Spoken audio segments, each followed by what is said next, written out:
Hey guys, it's WACK, and I'm bringing you another Overwatch video, and I've just been loving these videos. I think I say that for every Overwatch video I make, but you guys just don't know. It just completely revived my vision for YouTube, and I've just been loving Overwatch videos because it's just fun to make. A brand new game and a pretty fun game nonetheless, but we all have those games where we just completely hate the competitive game, whatever it is, whether it's Call of Duty, Halo, or in my case, Overwatch. I love competitive Overwatch, but that's if I'm having a great chain of games where I'm just winning, steamrolling the whole entire team.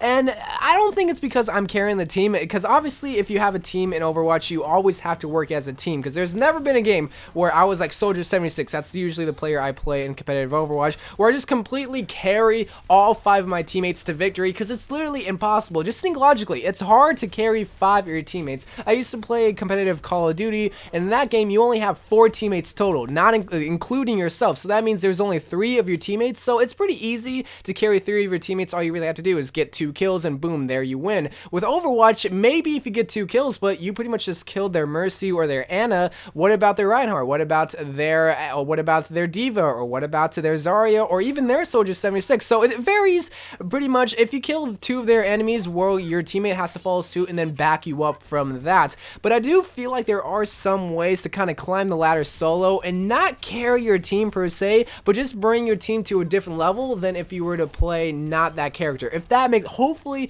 that does make sense, because at the beginning of season 3, this was my very first season that I ever played in Overwatch, and I just barely started. I think I started playing at like level 34, level 33, somewhere around there. I don't know the exact number, but I think around there is when I started season 3. So I started at a pretty low level, just playing Overwatch, still learning the whole entire game as a whole, even as quick play, even as 3v3, just everything, just how all the heroes work and how they work together as terms of team comp, ultimates, or how each other, how maybe Ana works with Reinhardt and why they work good together. Well, it's because they can heal fast. Just all that kind of stuff I was still trying to learn. So I figured it's like, well, let me just try to learn competitive at the same entire time. And it was a lot to learn there. It was a big learning curve, but that's just because I also learned a lot of stuff on YouTube. I saw how people play together and just slowly picked up on people's play habits. Well, I soon learned that Soldier 76 is kind of a good person to play as when you're playing solo queue, because like I said before, I started the season and I really didn't have a team to play with, so I had to go into every single Overwatch game solo queue. My placement games all the way from silver all the way up to diamond, and if you guys didn't know, I did get diamond this season, and I'm pretty proud of that. I made a whole entire video just talking about my whole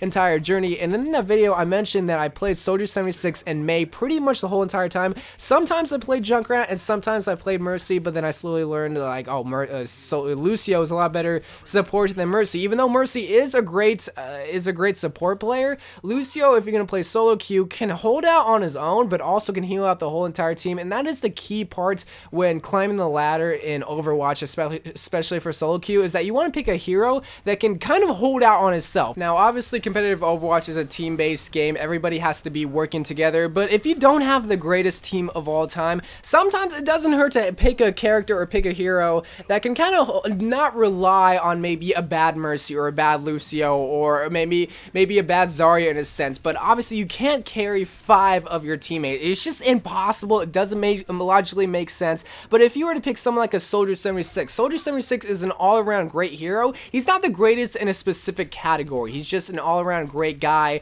and great personality too. I mean, look at his look. Anyway, we're not talking about his that just sounds so crazy, but like I said, Soldier 76 is just great all around because one, he can get great DPS. He can do awesome damage, especially in this new update for season 3. He's just been killing it in the meta, so he can do great damage. That's mainly what he excels at. He can also heal himself. Now, he's not going to be healing the whole entire team. Someone like Lucio, Mercy, or Ana is going to be doing that role, but he can hold out on his stuff. He doesn't have to rely on the Ana, because he's the way that I play Soldier 76 is that I'm all over the place. I'm not just staying in one spot. Obviously, I'm not off on my own, just having my own little tea party by myself. I'm staying behind the shield for most of the time, but a lot of the time I'm bouncing up and down, I'm bouncing left to right. The Ana is not going to do a great job when focusing her fire. I mean, she's going to be focused on the Reinhardt, so I can obviously sustain my own healing, and my ultimate is just a great overall ultimate because it can not team wipe. That mainly goes to Genji or maybe Diva or sometimes even Reinhardt to an extent. Obviously, ultimates are like an ultimate ability. It should be able to take out a lot of people. With my ultimate, it's not going to wipe out the whole entire team. It's not going to take out the Reinhardt. It barely can take out the Roadhog maybe, but that's just because he has no shield. It's going to gonna take out the support. They're on it. They're Soldier 76. They're McCree. They're pretty much the squishy characters. So that's my role as an ultimate ability for my Soldier 76. Even a character like Mei. Mei can hold out on herself too. She can do decent damage. I like to use her as an offense hero. Obviously, she's classified as a defense, but I like to get in the enemy's face. I like to freeze people, just do some DPS with my icicle. Maybe sometimes get their squishies, but I'm mainly focusing on like the tanks, the divas, the Reinhardts. That's my role that I use as I already forgot, Mei. So she can do good damage. She can also heal herself with this icicle. I try not to rely on my icicle, but like I said, sometimes if you're not having a great support role on your team, then you can obviously rely on your icicle. And then my ultimate is just great crowd control. So those are just two heroes that I played solo queue because that's one I like to use. Obviously, I love Mei, I love Soldier 76, but they can also just hold out on their own. Like I said, it's a team-based game, but sometimes you just cannot rely on the Ana because the skill gap sometimes. I'm not the greatest Overwatch player of all time, I'm not saying that, but sometimes the skill gap just is not met. There is this huge skill gap that my team is just not at, and I'm not, I just sound so like full of myself. It's like, oh, I'm so much better than my team. I'm not saying that, but some people just want to use different heroes that are not used to, and that's all good, that's all dandy. People have to start somewhere, but it just does not work at some times, so you can't rely on that hero to help like heal you a lot of the time. Now, sometimes you will get those people, the good Annas, the good Bercy, that's just going to look out for the whole entire team, but at that point, you're steamrolling, and you're not caring, and you're not going to have to worry about climbing the ladder because you climb the ladder with a great team right then and there.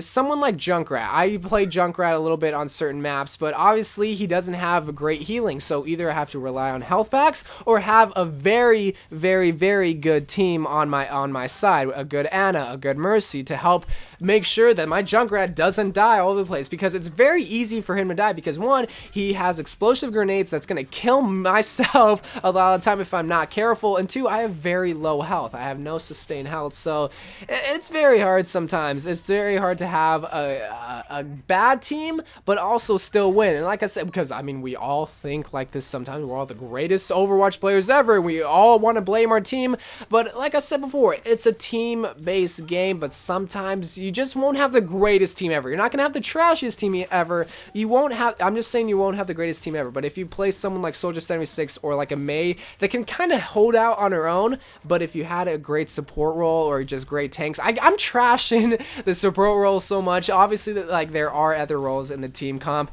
but if you pick a hero like that, you can hold out on your own, and then maybe you'll be not carrying the whole entire team, but just leading the team forward. You'll be a leader in a sense. There are different leader roles in every team comp in every single game you go in, if you're not playing a 6-man stack every single time. So maybe you'll be that leader in the team comp and you just lead the team to victory. Who knows? Maybe you will. So I just want to make a quick little video just giving you guys a tip on how to climb the ladder solo. I'm not the greatest Overwatch player ever, not at all, but my results speak louder than my words. I climbed from silver to diamond using Soldier 76 and Mei, two heroes that can hold out on their own. Mei is a little bit buffier, but Soldier can do a lot more damage. So it just depends on the map that I like to use. So anyway, guys, I love you guys. Thank you guys for watching. Hopefully this video did help. So I love you guys, and bye.